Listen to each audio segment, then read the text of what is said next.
Hey guys, welcome back to my YouTube channel Journey with Sudha Ranjit. ಈ vlog Tuesday ಮತ್ತು ಥರ್ಸ್ಡೇದು combine ಆಗಿರುತ್ತೆ.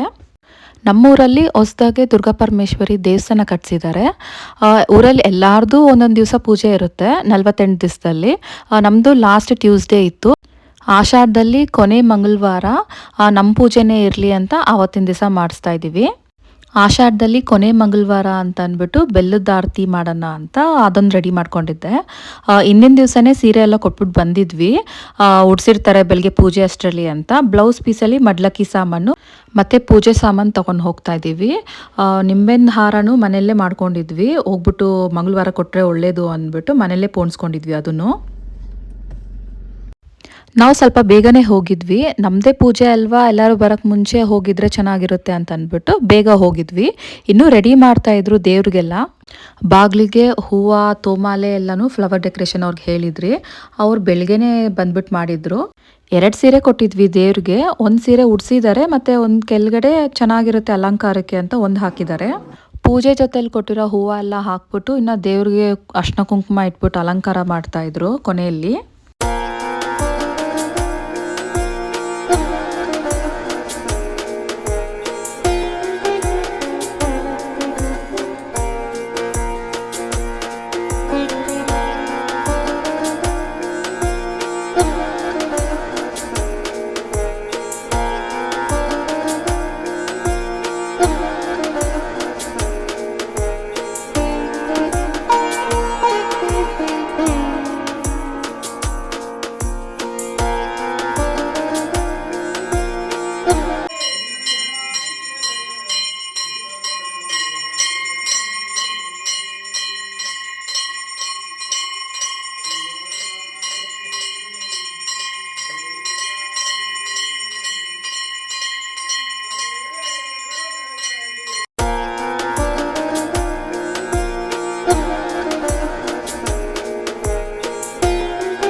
ಬೆಳಗ್ಗೆ ಎಲ್ಲ ಪೂಜೆ ಮುಗ್ದಿದ್ದಾದಮೇಲೆ ಮತ್ತೆ ಸಂಜೆ 6 ಗಂಟೆಗೆ ಮಂಗಳಾರತಿ ಟೈಮ್ಗೆ ಬನ್ನಿ ಅಂತ ಹೇಳಿದರು.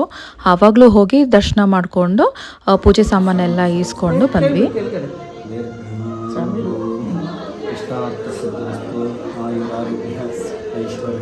ಇದು ಗುರುವಾರ ಬೆಳಗ್ಗೆದು ವಿಡಿಯೋ. ಗುರುವಾರ ಬಂದು ಭೀಮ್ ಅಮಾವಾಸ್ಯೆ ಇದೆ. ಅಮಾವಾಸ್ಯೆ ದಿವಸ ದುರ್ಗಾ ಪರಮೇಶ್ವರಿ ದೇವಸ್ಥಾನದಲ್ಲಿ ವಿಶೇಷ ಪೂಜೆ ಇದೆ ಅಂತ ಹೇಳಿದರು. ಅದಕ್ಕೆ ಬೆಳಗ್ಗೆನೇ ಎಲ್ಲ ರೆಡಿ ಮಾಡ್ಕೊತಾ ಇದ್ದೀವಿ. ಹೂವು ಎಲ್ಲ ಹಿಂದಿನ ದಿವಸನೇ ತರಿಸ್ಕೊಂಡಿದ್ವಿ. ಮತ್ತು ಬೆಳಗ್ಗೆ ಮನೆಯೆಲ್ಲ ಕ್ಲೀನ್ ಆಗಿದ್ದಾದಮೇಲೆ ಅರ್ಶಿನ ಕುಂಕುಮ ಇಡ್ತಾ ಇದ್ದಾರೆ ನಮ್ಮ ಅತ್ತೆ ಬಾಗಿಲಿಗೆ. ನಾನು ಅರ್ಶಿನ ಕುಂಕುಮ ಆದಮೇಲೆ ರಂಗೋಲಿ ಎಲ್ಲ ಬಿಡೋಣ ಅಂತ ಅಂದ್ಕೊಂಡೆ. ಅರ್ಶಿನ ಕುಂಕುಮ ಇಡೋಷ್ಟರಲ್ಲಿ ಹೂವು ಹಾಕ್ಬಿಡೋಣ ಅಂತ ಹಾಕ್ತಾ ಇದ್ದೀನಿ. ನಮ್ಮ ಈಶಾನ್ ಎಷ್ಟು ಅಡಿಕ್ಟ್ ಆಗಿದ್ದಾನೆ ಅಂದರೆ ವಿಡಿಯೋ ಮಾಡೋಕ್ಕೆ, ನಾನು ಮಾಡ್ತೀನಿ ವಿಡಿಯೋ ಅಂತ ಮಾಡ್ತಾ ಇದ್ದಾನೆ. ನಾನು ವಿಡಿಯೋ ಕ್ಲಿಪ್ಪಿಂಗ್ಸ್ ತೊಗೊಬೇಕಾದ್ರೆ ಎಲ್ಲ ಚೆನ್ನಾಗಿ ಅಬ್ಸರ್ವ್ ಮಾಡಿದ್ದಾನೆ. ನೆಕ್ಸ್ಟ್ ಡೇಯಿಂದ ನಾನೇ ತೆಗಿತೀನಿ, ನೀವು ತೆಗಿಬೇಡಿ, ನಾನೇ ತೆಗಿತೀನಿ ಅಂತ ಫೋನ್ ಕಿತ್ಕೊಂಡು ಅವನೇ ತೆಗಿಯೋಕ್ಕೆ ಟ್ರೈ ಮಾಡ್ತಾನೆ. ದೇವ್ರ ಮನೆ ಬಾಗಿಲಿಗೆ ರಂಗೋಲಿ ಹಾಕ್ತಾ ಇದ್ದೀನಿ. ಇದು ಮುಗಿಸ್ಕೊಂಡು ಮೇನ್ ಡೋರ್ಗೆ ಹಾಕೋಣ ಅಂತ ಅಂದ್ಬಿಟ್ಟು ದೇವ್ರ ಮನೆ ಬಾಗಿಲಿಗೆ ಒಂದು ಚಿಕ್ಕದಾಗಿ ಸ್ಟಾರ್ ಥರ ಹಾಕಿದ್ದೆ. ಮತ್ತು ಮೇನ್ ಡೋರ್ಗೆ ಈ ಥರ ದೀಪ ಥರ ಹಾಕಿದ್ದೆ. ಚೆನ್ನಾಗಿ ಬಂದಿತ್ತು. ಗುರುವಾರ ಅಮಾವಾಸ್ಯೆ ಆಗಿರೋದ್ರಿಂದ ದುರ್ಗಾ ಪರಮೇಶ್ವರಿ ದೇವ್ರಿಗೆ ಬೆಲ್ಲದ ಆರತಿ ಅಥವಾ ತಂಬಿಟ್ಟು ಆರತಿ ಮಾಡೋಕ್ಕೆ ಹೇಳಿದರು. ನಾವೇನು ಅಂದ್ಕೊಂಡ್ವಿ, ಊರಲ್ಲಿರೋ ಎಲ್ಲ ದೇವ್ರಿಗೂ ಆರತಿ ಮಾಡೋಣ, ಒಂದು ದೇವ್ರಿಗೆ ಮಾಡಿ ಇನ್ನೊಂದು ದೇವ್ರಿಗೆ ಮಾಡ್ದಿರೋದು ಚೆನ್ನಾಗಿರಲ್ಲ ಅಂದ್ಬಿಟ್ಟು ಎಲ್ಲ ದೇವ್ರಿಗೂ ಮಾಡೋಣ ಅಂತ ರೆಡಿ ಮಾಡ್ಕೊತಾ ಇದ್ದೀವಿ. ಕುಂಬಳಕಾಯಿ ದೀಪ ಅಣ್ಸೋಣ ಅಂತ ಅಂದ್ಬಿಟ್ಟು ಎಲ್ಲ ಕಟ್ ಮಾಡಿ ಒಳಗಡೆ ಬೀಜ ಎಲ್ಲ ತೆಗ್ದ್ಬಿಟ್ಟು ರೆಡಿ ಮಾಡ್ಕೊಡ್ತಾ ಇದ್ದಾರೆ ನಮ್ಮತ್ತೆ. ಕುಂಬಳಕಾಯಿ ದೀಪ ಬಂದ್ಬಿಟ್ಟು ಕಾಟೇರಮ್ಮ ದೇವ್ರಿಗೆ ಹಚ್ಚೋಣ ಅಂತ ಅಂದ್ಬಿಟ್ಟು ನಮ್ಮತ್ತೆ ಎಲ್ಲ ಕಟ್ ಮಾಡಿ ರೆಡಿ ಮಾಡಿಕೊಟ್ಮೇಲೆ ನಾನು ಅದಕ್ಕೆ ಅರ್ಶಿನ ಮತ್ತು ಕುಂಕುಮ ಇಟ್ಕೊತಾ ಇದ್ದೀನಿ. ಒಬ್ಬರು ಕೈಲಂತೂ ಇದೆಲ್ಲ ಮಾಡೋಕ್ಕಾಗೋದೇ ಇಲ್ಲ, ಇನ್ನೊಬ್ಬರು ಸಪೋರ್ಟ್ಗೆ ಇರಲೇಬೇಕು. ಅದರಲ್ಲೂ ಮಕ್ಕಳಿದ್ರು ಅಂತೂ ಇದ್ದಿದ್ದೂ ಆಗೋಲ್ಲ, ಯಾವ ಕೆಲಸನೂ ಆಗೋಲ್ಲ ಅವರಿದ್ದರೆ. ಅದಕ್ಕೆ ಒಂದು ನಮ್ಮತ್ತೆ ಮಾಡ್ತಾ ಇರ್ತಾರೆ, ಒಂದು ನಾನು ಮಾಡ್ತಾ ಇರ್ತೀನಿ. ಹೆಂಗೋ ಇಬ್ಬರು ಮ್ಯಾನೇಜ್ ಮಾಡಿಕೊಂಡು ಆದಷ್ಟು ಟ್ರೈ ಮಾಡ್ತೀವಿ ಮಾಡೋಕ್ಕೆ. ಫಸ್ಟು ಕುಂಬಳಕಾಯಿ ದೀಪನೆಲ್ಲ ರೆಡಿ ಮಾಡಿ ಒಂದು ಪ್ಲೇಟಲ್ಲಿ ಸೈಡಲ್ಲಿ ಇಟ್ಕೊಂಡ್ಬಿಟ್ಟಿದ್ವಿ. ಆಮೇಲೆ ಮಿಕ್ಕಿದ್ದೆಲ್ಲ ಮಾಡ್ಕೊಳ್ಳೋಣ ಅಂತ ಅಂದ್ಬಿಟ್ಟು ಗುರುವಾರ ಭೀಮ್ ಅಮಾವಾಸ್ಯೆನೂ ಆಗಿರೋದ್ರಿಂದ ಜ್ಯೋತಿ ಭೀಮೇಶ್ವರ ವ್ರತ ಮಾಡೋಣ ಅಂತ ಅದಕ್ಕೊಂದು ಕಡೆ ರೆಡಿ ಮಾಡ್ಕೊತಾ ಇದ್ದೆ. ಒಂದು ಪ್ಲೇಟಲ್ಲಿ ಅಕ್ಕಿ ಎಲ್ಲ ಹಾಕಿ ರೆಡಿ ಮಾಡ್ಕೊತಾ ಇದ್ದೀನಿ. ಜ್ಯೋತಿ ಭೀಮೇಶ್ವರ ವ್ರತ ಬಂದು ಇದು ನಂದು ಫಸ್ಟ್ ಟೈಮ್ ಮಾಡ್ತಾ ಇರೋದು.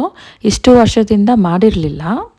ಯಾಕೆ ಅಂದರೆ ಭೀಮ್ನ ಅಮಾವಾಸ್ಯೆ ಅಂದರೆ ಗಂಡಂಗೆ ಕಾಲು ತೊಳೆದು ಪೂಜೆ ಮಾಡೋದು. ನನ್ನ ಹಸ್ಬೆಂಡ್ಗೆ ಅದರಲ್ಲೆಲ್ಲ ಇಂಟ್ರೆಸ್ಟ್ ಇಲ್ಲ. ಕಾಲು ತೊಳೆಯೋದು ಪೂಜೆ ಮಾಡೋದೆಲ್ಲ ಇಂಟ್ರೆಸ್ಟೇ ಇಲ್ಲ.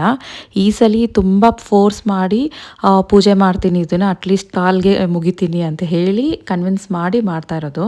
ಅವರು ಮಾಡಿಸ್ಕೊತಾ ಇರಲಿಲ್ಲ, ನಾನು ಮಾಡ್ತಾ ಇರಲಿಲ್ಲ. ಇಷ್ಟು ವರ್ಷದಿಂದನೂ ಹಂಗೆ ನಡ್ಕೊಂಡು ಬಂತು. ಫೈನಲಿ ಈ ವರ್ಷ ಮಾಡ್ತಾ ಇದ್ದೀನಿ. ಅದರಲ್ಲೂ ನೋ ಫೋಟೋಸ್, ನೋ ವೀಡಿಯೋಸು, ಬರೀ ಕಾಲು ಮುಗಿಯೋದು ಅಷ್ಟೇ. ಒಂದು ಪ್ಲೇಟ್ಗೆ ಅಕ್ಕಿ ಎಲ್ಲ ಹಾಕಿ ದೀಪಕ್ಕೆ ಅರ್ಶಿನ ಕುಂಕುಮ ಕಟ್ಟಿ ರೆಡಿ ಮಾಡ್ಕೊತಾ ಇದ್ದೀನಿ.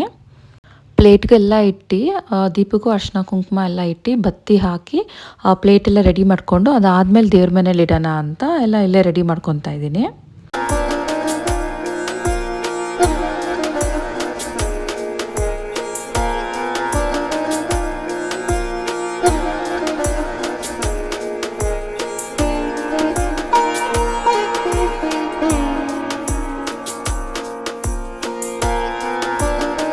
ಎಲ್ಲಮ್ಮ ದೇವಸ್ಥಾನ ಇದೆ ನಮ್ಮೂರಲ್ಲಿ. ಎಲ್ಲಮ್ಮ ದೇವ್ರಿಗೆ ನಿಂಬೆಹಣ್ಣು ದೀಪ ಅಂಟಿಸೋಣ ಅಂತ ರೆಡಿ ಮಾಡ್ಕೊತಾ ಇದ್ದಾರೆ ನಮ್ಮತ್ತೆ. ಮನೆಯಲ್ಲೇ ನಿಂಬೆಹಣ್ಣು ರಸ ಎಲ್ಲ ಹಿಂಡ್ಬಿಟ್ಟು ಅರ್ಶಿನ ಕುಂಕುಮ ಇಟ್ಕೊಂಡ್ರೆ ಅಲ್ಲಿ ಹೋದಾಗ ಈಸಿ ಆಗುತ್ತೆ, ತೆಗೆದ್ಬಿಟ್ಟು ಹಂಗೆ ತುಪ್ಪದ ಬತ್ತಿ ಹಾಕ್ಬಿಟ್ಟು ಅಂಟಿಸ್ಬೋದು ಅಂತ. ಆಗಲೇ ರೆಡಿ ಮಾಡಿದ ಪ್ಲೇಟ್ನ ದೇವ್ರ ಮನೆಗೆ ತೊಗೊಂಬಂದಿಟ್ಟು ಅದಕ್ಕೆ ಗೆಜ್ಜೆ ಬತ್ತಿ ಮತ್ತು ಹೂವು ಹಾಕ್ತಾಯಿದ್ದೀನಿ ದೀಪಕ್ಕೆ. ದೀಪದ ಮಧ್ಯದರಲ್ಲಿ ಗಣೇಶ ವಿಗ್ರಹ ಇಟ್ಟು ಹೂವು ಎಲ್ಲ ಹಾಕಿದ್ದೀನಿ. ಕಾಂಪೌಂಡ್ ಒಳಗಡೆನೆ ತುಂಬೆ ಹೂವಿನ ಗಿಡ ಇತ್ತು, ಅದರಲ್ಲೂ ಸ್ವಲ್ಪ ಹೂವು ಕಿತ್ಕೊಂಡು ದೇವ್ರಿಗೆ ಹಾಕ್ಬೋದಲ್ಲ ಅಂತ ಕಿತ್ಕೋತಾ ಇದ್ದೀನಿ. ದೇವ್ರ ಮನೆಗೆ ರೆಡಿ ಮಾಡ್ಕೊಂಡಿದ್ದೆಲ್ಲ ಆಯಿತು. ಹೂವು ಹಾಕಿ ಮತ್ತು ದೀಪಕ್ಕೆ ಎಣ್ಣೆ ಎಲ್ಲ ಹಾಕಿ ರೆಡಿ ಮಾಡ್ಕೊಂಡಿದ್ದಾಯಿತು. ಲಾಸ್ಟಲ್ಲಿ ಕೆಂಪು ನೀರು ಮಾಡಿ ಆರತಿ ತೆಗಿಯೋಣ ಅಂತ ಅಂದ್ಬಿಟ್ಟು ಚಿಕ್ಕ ದೀಪಕ್ಕೆ ಬತ್ತಿ ಎಲ್ಲ ಹಾಕೊಂಡು ರೆಡಿ ಮಾಡ್ಕೊತಾ ಇದ್ದೀನಿ. ಅಷ್ಟರಲ್ಲಿ ನಿಂಬೆಹಣ್ಣು ದೀಪನೂ ಎಲ್ಲ ರೆಡಿ ಮಾಡಿ ಇಟ್ಟಿದ್ರು ಪ್ಲೇಟಲ್ಲಿ. ನೈವೇದ್ಯಕ್ಕೆ ಅಂತ ಪಾಯಸ ಮಾಡಿದ್ದೆ, ಅದು ತೊಗೊಂಡು ಹೋಗಿ ದೇವ್ರ ಮನೇಲಿ ಇಟ್ಬಿಟ್ಟು ನಾನು ರೆಡಿ ಆಗೋಕ್ಕೆ ಹೋದೆ. ಎಲ್ಲ ದೇವ್ರ ಮನೆದೆಲ್ಲ ಮುಗ್ದಿದ್ದಾದ್ಮೇಲೆ ರೆಡಿ ಆಗಿಬಿಟ್ಟು ಒಂದೇ ಸತಿ ಬಂದು ದೀಪ ಅಂಟಿಸಿ ಪೂಜೆ ಎಲ್ಲ ಮಾಡಿಬಿಟ್ಟು ದೇವಸ್ಥಾನಕ್ಕೆ ಹೋಗೋಕ್ಕೆ ಸರಿ ಹೋಗುತ್ತೆ ಅಂತ ಹೋದೆ.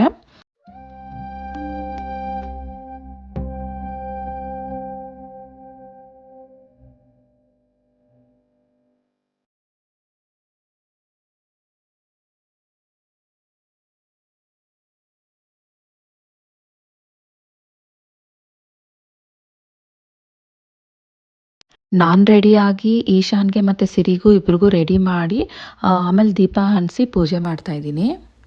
ದೇವ್ರಿಗೆ ಫುಲ್ಲು ಹೂವು ಹಾಕಿ ಈ ಥರ ದೇವ್ರ ಮನೆ ಫುಲ್ಲು ಅಲಂಕಾರ ಮಾಡಿದವಾಗ ದೇವ್ರ ಮನೆ ನೋಡೋಕ್ಕೆ ತುಂಬ ಚೆನ್ನಾಗಿ ಕಾಣಿಸ್ತಾ ಇರುತ್ತೆ ದೀಪ ಹಂಚಿಸಿದಾದ್ಮೇಲೆ. ನಾನು ಈ ಥರ ಹೂವು ಹಾಕಿ ದೀಪ ಎಲ್ಲ ಹಂಚಿಸಿದಾದ್ಮೇಲೆ ಫೋಟೋ ವಿಡಿಯೋ ಅಂತೂ ತೊಗೊತೀನಿ. ಪೂಜೆ ಎಲ್ಲ ಆದಮೇಲೆ ವಿಡಿಯೋ ನೋಡೋಕ್ಕೆ ತುಂಬ ಖುಷಿಯಾಗುತ್ತೆ, ಆ ದೇವ್ರ ಮನೆ ಅಲಂಕಾರ ಎಲ್ಲ ನೋಡೋಕ್ಕೆ. ಅದರಲ್ಲೂ ಹಾಡೆಲ್ಲ ಸೆಟ್ ಮಾಡಿಬಿಟ್ಟು ನೋಡೋಕ್ಕಂತೂ ತುಂಬ ಖುಷಿಯಾಗುತ್ತೆ, ಚೆನ್ನಾಗಿ ಕಾಣಿಸ್ತಾ ಇರುತ್ತೆ ನೋಡೋಕ್ಕೆ. ಇನ್ನೊಂದು ನನಗೇನು ಅನಿಸುತ್ತೆ ಅಂತಂದರೆ, ನಾವು ವಿಡಿಯೋ ಅಥವಾ ಫೋಟೋ ತೊಗೊಂಡಿಕ್ಕೊಂಡಾಗ ನೆಕ್ಸ್ಟ್ ಯಾವಾಗನ ಸುಮ್ಮನೆ ಫ್ರೀಯಾಗಿದ್ದವಾಗ ಈ ಹಬ್ಬ ಯಾವ ಥರ ಮಾಡಿದ್ರಿ, ಆ ಹಬ್ಬ ಯಾವ ಥರ ಮಾಡಿದ್ರಿ, ಯಾವ ಥರ ಡೆಕೋರೇಷನ್ ಮಾಡಿದ್ರಿ ಅಂತೆಲ್ಲ ಒಂದು ರಿಮೆಂಬರೆನ್ಸ್ ಇರುತ್ತೆ, ಒಂದು ಮೆಮರೀಸ್ ಇರುತ್ತೆ. ಲಾಸ್ಟ್ ಇಯರ್ ಯಾವ ಥರ ಮಾಡಿದ್ರಿ, ಈ ವರ್ಷ ಯಾವ ಥರ ಮಾಡಿದ್ರಿ, ಡೆಕೋರೇಷನ್ ಯಾವ ಥರ ಮಾಡಿದ್ರಿ ಅಂತ ಒಂದು ನೆನಪಿರುತ್ತೆ. ಆ್ಯಕ್ಚುಲಿ ನನ್ನ ಫೋನಲ್ಲಿ ನಾನು ಯಾವುದೂ ಡಿಲೀಟ್ ಮಾಡಲ್ಲ ಫೋಟೋಸ್ ಎಲ್ಲನೂ. ಅಟ್ಲೀಸ್ಟ್ ಒಂದು ವಿಡಿಯೋ ಅಥವಾ ಫೋಟೋ ಅಂತೂ ರಿಮೆಂಬರೆನ್ಸ್ಗೆ ಹಾಗೆ ಇಟ್ಕೊಂಡಿರ್ತೀನಿ. ಮತ್ತು ಇನ್ಸ್ಟಾಗ್ರಾಮ್ ಸ್ಟೋರಿಯಲ್ಲೂ ನಾವು ಹಾಕಿರ್ತೀವಿ. ಒಂದು ವೇಳೆ ಅದರಲ್ಲಿ ಹೈಲೈಟ್ ಮಾಡಿದರೆ ಅದರಲ್ಲಿರುತ್ತೆ, ಅಥವಾ ನನ್ನ ಫೋನಲ್ಲಂತೂ ಇದ್ದೇ ಇರುತ್ತೆ ನೆನಪಿಗಂತ. ಇದು 2 ದೀಪ ಬಂದು ಶಿವ ಪಾರ್ವತಿ ರೂಪದಲ್ಲಿ ಇಟ್ಟಿರೋ ದೀಪ. ಮತ್ತು ಮುಂದೆ ನಾನು ಗಣೇಶ ವಿಗ್ರಹ ಇಟ್ಟಿದ್ದೀನಿ. ಗಣೇಶ ವಿಗ್ರಹ ಏನಕ್ಕೆ ಇಟ್ಟಿದ್ದೀನಿ ಅಂತಂದರೆ, ನಾವು ಯಾವುದೇ ಪೂಜೆ ಮಾಡಬೇಕಾದ್ರೂ ಗಣೇಶಗೆ ಫಸ್ಟ್ ಪೂಜೆ ಮಾಡಿದ್ರೆ ಯಾವುದೇ ವಿಘ್ನ ಬರಲ್ಲ ಮತ್ತು ತುಂಬ ಒಳ್ಳೆಯದಾಗುತ್ತೆ ಫಸ್ಟ್ ಗಣೇಶ ಪೂಜೆ ಮಾಡಿದ್ರೆ ಅಂತ ಗಣೇಶ ವಿಗ್ರಹ ಇಟ್ಟಿದ್ದೀನಿ. ಅದಕ್ಕೆ ಗಣೇಶಗೆ ಅಷ್ಟೋತ್ತರ ಓದ್ಬಿಟ್ಟು ಆಮೇಲೆ ಶಿವ ಅಷ್ಟೋತ್ತರ ಎಲ್ಲ ಓದ್ಬಿಟ್ಟು ಆಮೇಲೆ ಮಂಗಳಾರತಿ ಮಾಡ್ತಾಯಿದ್ದೀನಿ. ಮನೇಲಿ ಪೂಜೆ ಎಲ್ಲ ಮುಗಿಸಿ ದೇವಸ್ಥಾನಕ್ಕೆ ಹೋಗಿದ್ದೀವಿ. ಒಂದು ಕಡೆಯಿಂದ ಎಲ್ಲ ದೇವಸ್ಥಾನನೂ ಮುಗಿಸ್ಕೊಂಡು ಬರೋಣ ಅಂತ. ನಮಗೆ ಫಸ್ಟ್ ಸಿಕ್ಕೋದು ಕಾಟೇರಮ್ಮ ದೇವಸ್ಥಾನ. ಕಾಟೇರಮ್ಮ ದೇವ್ರಿಗೆ ಕುಂಬಳಕಾಯಿ ದೀಪ ಮಾಡ್ಕೊಂಡಿದ್ದೆ.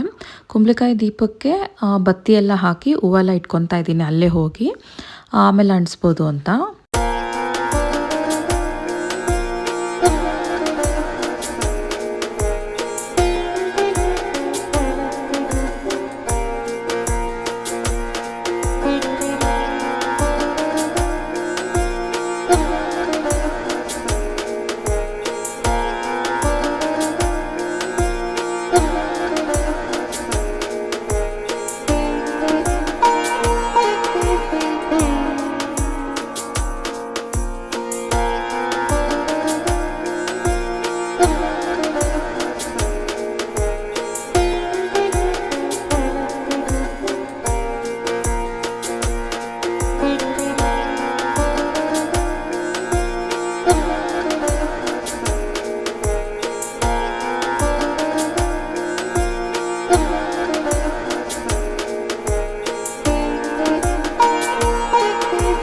ಆಚೆಯಿಂದ ನಾನು ಸಿರಿ ಇಬ್ಬರು ಸೇರಿ ದೇವ್ರಿಗೆ ಆರತಿ ಎಲ್ಲ ಬೆಳಗಿ ಒಳಗಡೆ ಹೋಗ್ಬಿಟ್ಟು ಮುಂದೆಯಿಂದ ಒಂದು ಸತಿ ಮಾಡು ಅಂತ ರಂಜಿತ್ ಅವ್ರಿಗೆ ಹೇಳ್ಕೊಟ್ಟೆ.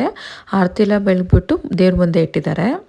ಅದು ಮುಗಿಸ್ಕೊಂಡು ಅಲ್ಲಿಂದ ಎಲ್ಲಮ್ಮ ದೇವಸ್ಥಾನಕ್ಕೆ ಬಂದ್ವಿ. ಎಲ್ಲಮ್ಮ ದೇವಸ್ಥಾನಕ್ಕೆ ನಿಂಬೆಹಣ್ಣು ಆರತಿ ಮಾಡ್ಕೊಂಡಿದ್ದೆ. ತುಪ್ಪದ ಬತ್ತಿ ಎಲ್ಲ ಬಾಕ್ಸ್ಗೆ ಹಾಕಿ ಇಟ್ಕೊಂಡಿದ್ದೆ. ಅಲ್ಲಿ ಹೋಗ್ಬಿಟ್ಟು ಪ್ಲೇಟಲ್ಲಿ ನಿಂಬೆಹಣ್ಣೆಲ್ಲ ಜೋಡಿಸ್ಕೊಂಡು ಆಮೇಲೆ ತುಪ್ಪದ ಬತ್ತಿನ ನಿಂಬೆಹಣ್ಣಿಗೆ ಇಡ್ತಾ ಇದ್ದೀನಿ.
ಎಲ್ಲಮ್ಮ ದೇವ್ರು ಮುಗಿಸ್ಕೊಂಡು ಅಲ್ಲಿಂದ ವೇಣುಗೋಪಾಲ ಸ್ವಾಮಿ ದೇವಸ್ಥಾನಕ್ಕೆ ಬಂದ್ವಿ. ಸಿರಿನೇ ತಟ್ಟೆಗೆಲ್ಲ ಜೋಡಿಸ್ಕೊತಾ ಇದ್ದಾಳೆ, ಬೆಲ್ಲ ಎಲ್ಲ ಇಟ್ಕೊಂಡು. ನಮ್ಮ ಸಿರಿಗೂ ತುಂಬ ಇಷ್ಟ ಈ ಥರ ದೀಪ ಮಾಡೋದು, ಆರತಿ ಮಾಡೋದು ಎಲ್ಲನೂ.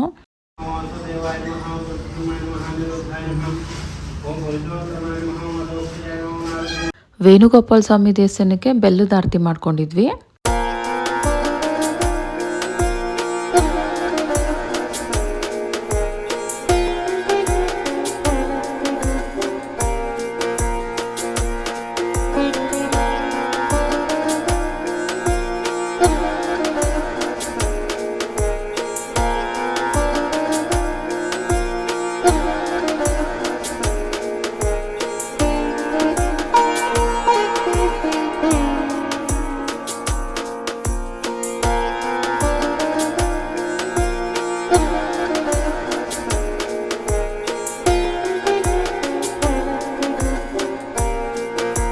ಅಲ್ಲಿಂದ ಆಚೆ ಬರೋಷ್ಟರಲ್ಲಿ ಹಸು ಇತ್ತು. ಹಸುಗೂ ಬಾಳೆಹಣ್ಣೆಲ್ಲ ತಿನ್ನಿಸ್ಬಿಟ್ಟು ಅಲ್ಲಿಂದ ದುರ್ಗಾ ಪರಮೇಶ್ವರಿ ದೇವಸ್ಥಾನಕ್ಕೆ ಬಂದ್ವಿ.